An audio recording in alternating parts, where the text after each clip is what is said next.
to what started as an altercation between a 16-year-old girl from Sancto High School and a grade 11 pupil from Westville Secondary School on social media ended in a brutal fight which left the 16-year-old girl traumatized with a concussion. The mother of the 16-year-old approached the Missing Day Road NPC for help.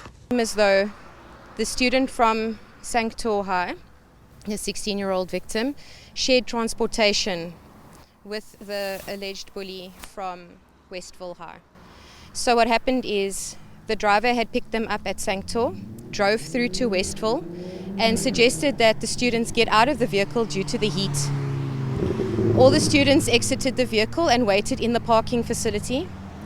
And after that, obviously the school came out. Westville School was adjourned for the afternoon, went out, and things escalated as these two girls met each other. Bullying is very prevalent in South African schools, especially in the rural areas of the Eastern Cape. Rob Taylor from the NGO Bully Busters says the major causes of bullying in schools include power differences, social classes, sexual orientation, and poor parenting. In Africa, 57% of school children have been bullied at some stage during their school career. That's a very, very high percentage, almost 60%. If you look at area and background, that can be a major issue. So, for example, if you're staying in township or you're staying in northern areas, in Port Elizabeth, for example, it's a problem. Background, there's a lot of violence, a lot of gangs, a lot of drugs. So what happens is the children don't know any better. If you look at other areas, it's often to do with we are getting bullied somewhere else. So, for example, it could be starting at home.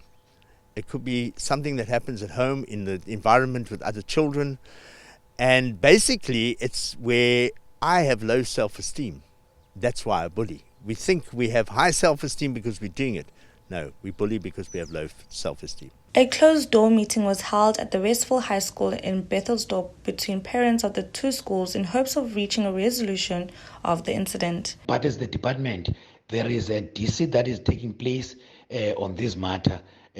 Both learners, the grade 11 learner from Sancto and the other one from Greenfield, have been informed of what the department is doing, and their parents are aware because want to ensure that such issues or such actions of bullying and or fighting do not take place. Hence, we have activated also our anti-bullying program so that the school and the learners can benefit from that. Learners becoming ambassadors of anti-bullying so that they can protect one another.